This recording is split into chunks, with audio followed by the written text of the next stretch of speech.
भगवान ने तो अपने पूर्व जन्मों को भी तो देख लिया था। त्रिकालदर्शी कहे गए थे। क्या कहे गए थे? त्रिकालदर्शी। 3 कालों का जिनको ज्ञान हो गया था, जिसका वो साक्षात्कार कर रहे थे, भूतकाल, वर्तमान और भविष्य। 3 काल, काल माने समय, 3 समय का जिनको जानकारी हो गई थी, बीते हुए समय का और वर्तमान में जो चल रहा है और आने वाला, तीनों समय की जिनको जानकारी हो गई थी, तो भगवान एक बार पिछले जन्म में एक ठठेरे के घर पैदा हुए थे। ठठेरा समझते हैं? नहीं जानते? जो बर्तन बेचता है, जो बर्तन बेचता है उसको ठठेरा कहते हैं। बर्तन उसके यहाँ रिपेयर भी होता है, बर्तन की दुकान लगा के बेचता भी है। तो पहले ठठेरे केवल बाजार में ही नहीं बेचते थे, वो कहाँ बेचते थे? गांव गांव जाकर के डोर टू डोर बेचते थे। देखा कि नहीं आप लोगों ने? कभी कभी कोई बर्तन को घोड़े पे लाद करके लेके जाके बेचता था, कभी साइकिल पे लाद के ले जाके बेचने लगा। तो उस समय जो ठठेरे थे वो क्या करते थे? वो अपने पीठ पर, अपने सर पर रख करके बर्तन ले जाके बेचते थे। और यदि कोई पुराना बर्तन देता था तो उसको ले भी लेते थे, खरीद लेते थे सस्ते दामों में। इस तरह वो अपना जीविका चलाते थे। तो बोधिसत्व भी एक बार जब ठठेरे के घर पैदा हुए, उनके पड़ोस में भी, उनके गांव में एक और ठठेरा था। ये दोनों लोग जाते हैं एक गांव में जाते हैं और वहां पर अपने बर्तन को बेचने के लिए आवाज लगाते हैं कि नया बर्तन खरीदो, पुराना बर्तन बेचो। इन शब्दों से वहां पर आवाज लगाते हैं। एक परिवार था, पहले तो बहुत अमीर था, लेकिन वो धीरे धीरे गरीब हो गया। और उस परिवार में ऐसी बीमारी आई कि 2 को छोड़ करके सब मर गए। एक बूढ़ी माताजी बच गई और उनकी एक बेटी की बेटी बच गई, छोटी सी। केवल 2 ही बच गए और सब मर गए। कोई कमाने वाला नहीं। बूढ़ी माँ तो बूढ़ी माँ थी, छोटी बेटी अभी 7-8 साल की थी। कौन कमाएगा? जो उनके घर में संपत्ति थी उसको धीरे धीरे बेच करके वो लोग खाना शुरू कर दिए। समय बीतता गया, बेटी थोड़ा सा और बड़ी हो जाती है, 2-4 साल बीतता है, 10-12 साल की हो गई। 2 दिन तक उस परिवार में भोजन नहीं बना। बूढ़ी माँ तो बर्दाश्त कर गई, छोटी सी बच्ची जो 12 साल की है, एक दिन भोजन न मिले तो चल सकता है काम, लेकिन दूसरे दिन वो बेटी भूख से तड़फड़ा रही थी। और उसी समय वह जो बर्तन बेचने वाला था वह आवाज लगाया, किसी के पास पुराना बर्तन है तो बेचो, नया बर्तन खरीदो।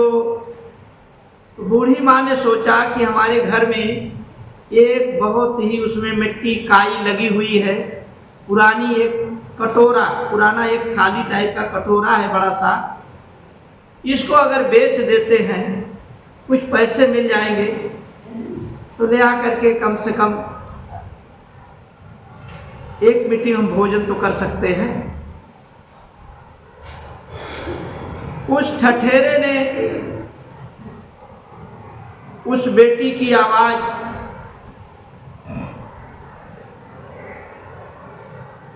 के अनुसार उस बेटी के घर के पास जाता है। वो अपने नानी के पास लिवा के जाती है ठठेरे को। नानी उसकी कटोरा ले आकर के उस बेटी को दे देती है और बेटी दौड़ करके उसको ले जाके ठठेरे को देती है। ठठेरा देखता है, अरे ऐसे खरोच मार के देखता है तो सोने का है।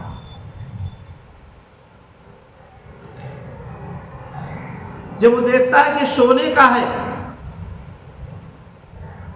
उसने कहा कि इसका एक पैसा नहीं मिलेगा, ये बेकार है हमारे लिए, इसे उठा कर फेंक देता है। जब उठा कर फेंक देता है, कहता है बेकार चीज है, इसका एक पैसा नहीं मिलेगा। वो छोटी सी बेटी उस कटोरे को उठाती है, रोती हुई अपने नानी के पास चली जाती है। उसकी नानी कहते हैं बेटी क्या हुआ? कहा नानी कहा एक पैसा नहीं मिलेगा इसका, तो रख देती है। उस ठठेरे ने सोचा कि अभी तो ये पहला पहर है, सुबह का वक्त है, दूसरे पहर में जब हम लौटेंगे इस गांव को चक्रमण करके, तब इसके पास पुनः आएंगे। इसको एक आध 2 रुपए, उस समय जो भी काश्यार्पण वगैरह चल रहा था, एक आध 2 काश्यार्पण दे देंगे इसको और इस सोने का कटोरा हम ले लेंगे। देखिए उसके अंदर क्या समा गया? बेईमानी, चोर उसके दिमाग में आ गया और वह ठठेरा चला जाता है। थोड़ी देर के बाद में बोधिसत्व आते हैं जो ठठेरे के घर पैदा हुए थे।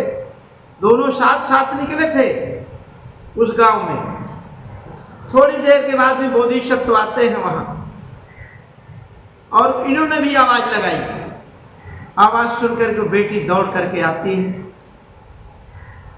और बोधिसत्व को अपने नानी के पास ले जाती है, अपने घर के पास, और वहां पे बैठाती है और इसके बाद अपने नानी से कटोरा मांग करके ले आकर के बोधिसत्व को देती है।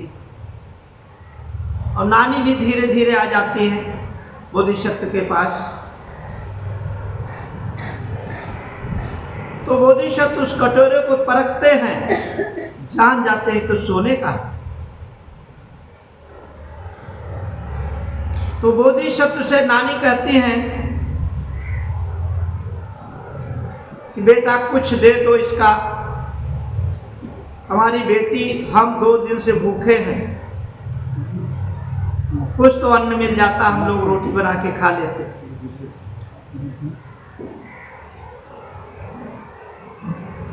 बोधिसत्व बोलते हैं, कहते हैं माता जी इस कटोरे का इतना मूल्य है, हम अपना सारा बर्तन आपको दे देते हैं, हमारे पास जो काश्यार्पण है, जो दीनार है, ये भी मैं आपको दे देता हूँ। इसके बाद मुझे और घर से ले आके आपको देना पड़ेगा। जब बोधिसत्व ऐसा कहते हैं और सारा चीज दे भी देते हैं, वो कटोरा लेके जाने लगते हैं। तो माता जी कहती हैं इसके पहले अभी 1 घंटे पहले 2 घंटे पहले एक दूसरा आया था, वो तो उठा के फेंक दिया, कहा इसका कुछ नहीं मिलेगा।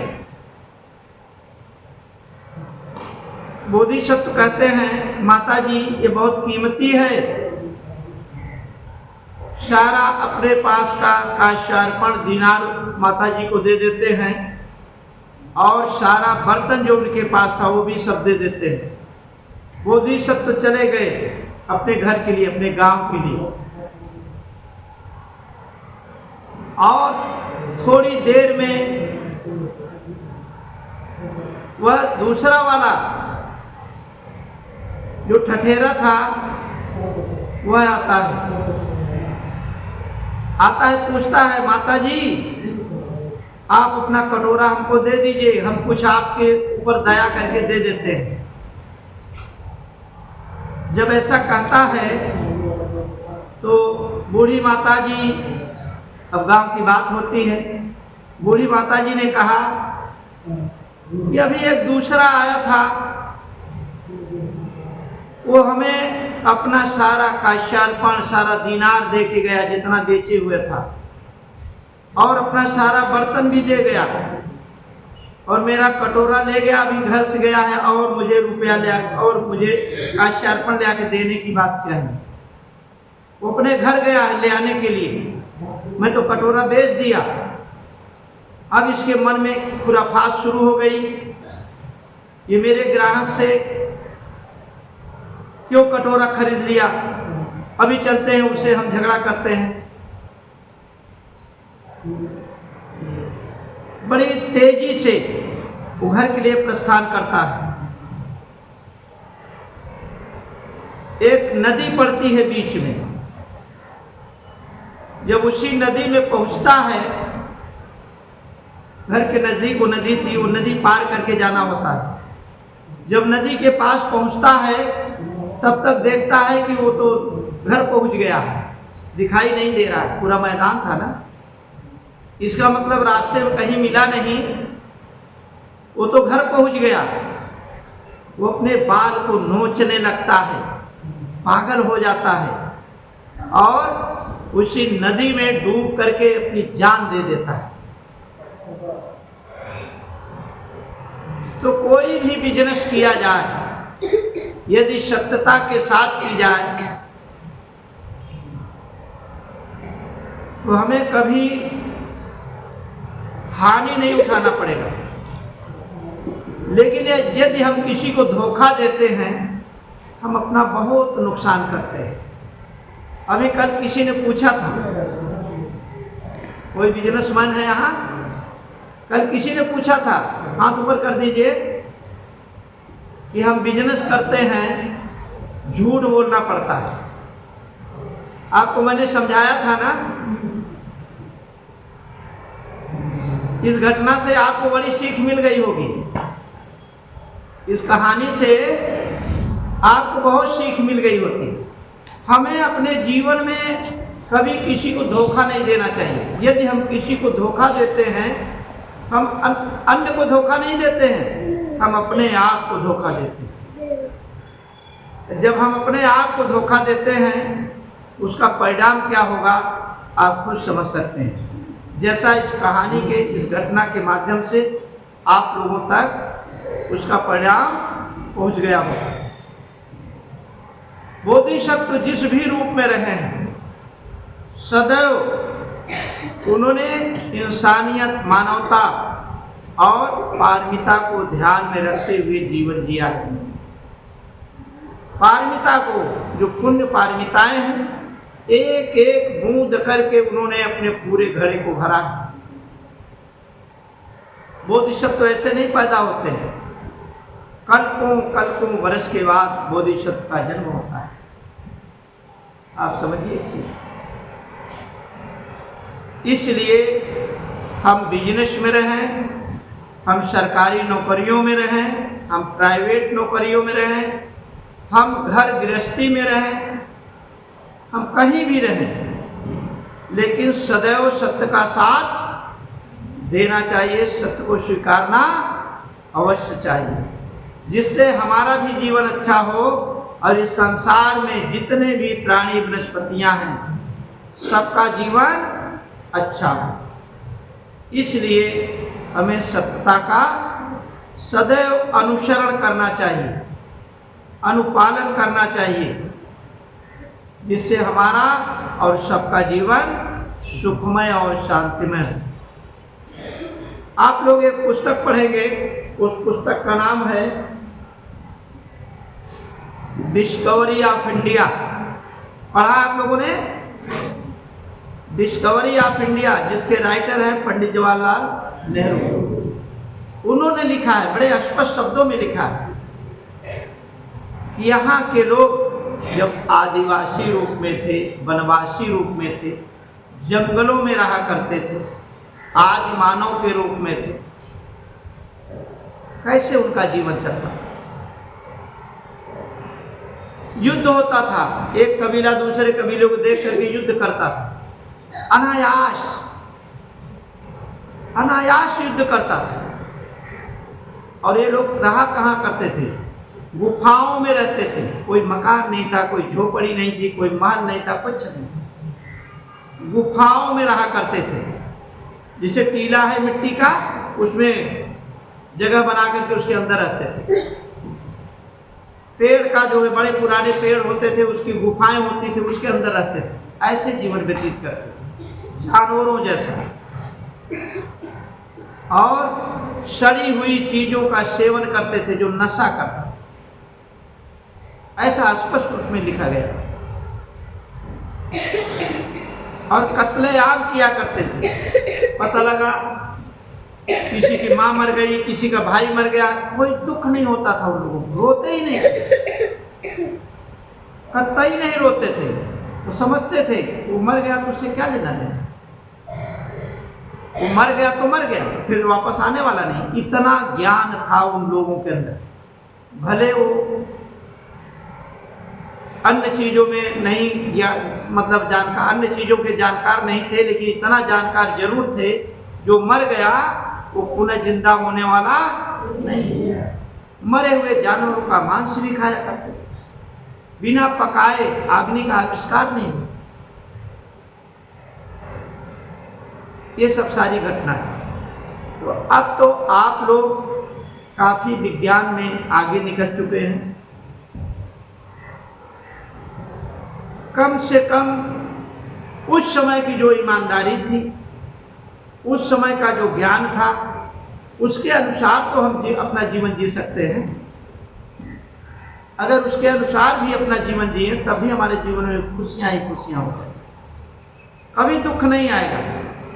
लेकिन जब तृष्णा मुझे सताती है, जब लालच मुझे आती है, वही दुख का सबसे बड़ा कारण बन जाता है। तो जब कारण बन जाता है, तो हर कारण का निवारण नहीं होता है। कि उसने दुख पैदा कर दिया तो दुख अनवरत चलता रहेगा, अनवरत चलता रहेगा, लगातार लगातार लगातार चलता रहेगा। इसलिए अपने जीवन को अच्छा बनाना है तो बुद्ध के विचारों के अनुसार अपने जीवन को हम जिएंगे, हमारे जीवन में सदैव खुशियां ही खुशियां रहेंगी, दुख कभी नहीं रहेगा। इन कहानियों से बहुत कुछ सीख मिलती है, बशर्ते कि सीख लेने वाला होना चाहिए। सीख तो सबसे मिलती है, लेकिन लोग स्वीकार नहीं करते हैं। इसलिए विशेष रूप से पैसा खर्च करके स्कूल में जाते हैं, और वहाँ अगर अच्छी सीख नहीं मिलती तो उससे महंगे वाले स्कूल में अपने बच्चे को भेजते हैं। सीखने के लिए एक तो जाते हैं। भगवान बुद्ध ने पाली भाषा में कहा, एक बूढ़ी माता जी थी। माता जी पूरी रात भगवान बुद्ध की शिक्षा को बढ़िया से सुनती हैं, उनकी देशना से बहुत प्रभावित होते हैं। सुबह जब हुई तो माता जी ने जाकर के भगवान को प्रणाम किया और भगवान से कहा, भगवान आपने पूरी रात बहुत अच्छी शिक्षा दी, मैं तो सब भूल गई, मैं सब भूल गई, क्योंकि मैं बूढ़ी हो गई हूँ ना, मेरी मेमोरी कमजोर हो गई। तो भगवान कहते हैं, बैठो माता जी, बैठो बैठो बैठो। माता जी बैठती हैं। तो माता जी कहती है भगवान से, भगवान मुझे थोड़े शब्दों में कुछ बता दीजिए जिससे हम भी अपना कल्याण कर सकें, दुख मुक्त हो सके। तो भगवान कहते हैं, सब पापस्य अकरणम कुशलस्य उपसंपदा सच्चित परियोदपनम एतन बुद्धान शासन। सब पापस्य अकरणम, किसी भी प्रकार का पाप कर्म हमें नहीं करना चाहिए। सब पापस्य अकर्मण कुशलस्य उपसंपदा। कुशल कर्म करके हमें पुण्य का अर्जन करना चाहिए, पुण्य अर्जित करना चाहिए। सच्चित परियोदपनम, अपने चित्त को सदैव परिशुद्ध बनाए रखना चाहिए, कभी भी चित्त को मैला नहीं करना चाहिए। इसके पहले भी अभी मैंने आप लोगों को बताया कि 84,000 जो धम्म स्कंद हैं उसमें पहला स्कंद मन के ऊपर है। आप लोगों ने सुना बड़े धैर्य से, वो आपको याद भी होगा। जब हमारा चित्त मैला होता है तभी हम अकुशल कर्म करते हैं। चित्त निर्मल रहेगा तो सदैव हम कुशल कर्म करें। अपने चित्त को सदैव निर्मल बनाए रखना चाहिए। एतन बुद्धान शासनम, शासन माने आजकल क्या आप लोग समझ रहे हैं? शासन माने जिसकी सत्ता चल रही है। सदियों बीत जाते हैं, भाषा बदल जाती है, भाषा के शब्द बदल जाते हैं और शब्दों के अर्थ बदल जाते हैं। शासन माने पाली भाषा में होता था उस समय शिक्षा। एतन बुद्धान शासनम, भगवान कहते हैं यही सभी बुद्धों की क्या है? शिक्षा है। भगवान ने सभी बुद्धों की क्यों कहा? क्योंकि शाक्य मुनि तथागत बुद्ध से पहले भी 27 बुद्ध और पैदा हुए थे। इसलिए उन्होंने कहा एतन बुद्धान शासनम, यही सभी बुद्धों की शिक्षा है। बात समझ में आ गई? इसलिए हमें सदैव अपने चित्त को निर्मल बनाए रखना चाहिए और बुद्ध को यदि आप याद करेंगे तो कभी अकुशल कर्म नहीं करेंगे, सदैव कुशल कर्म करेंगे तो आपका जीवन सुखमय होगा, शांतिमय होगा और प्रगतिपूर्ण होगा। संसार में लोग किसके लिए ज़्यादा समय देते हैं? प्रगति करने के लिए। प्रगति करने के लिए तो प्रगति करने की अगर आपकी हार्दिक इच्छा है तो भगवान के बताए हुए मार्ग को अपनाइए। आपके जीवन में सदैव सारी चीज़ें उपलब्ध रहेंगी, किसी चीज़ की कभी नहीं होगी। बोलिए साधु साधु साधु।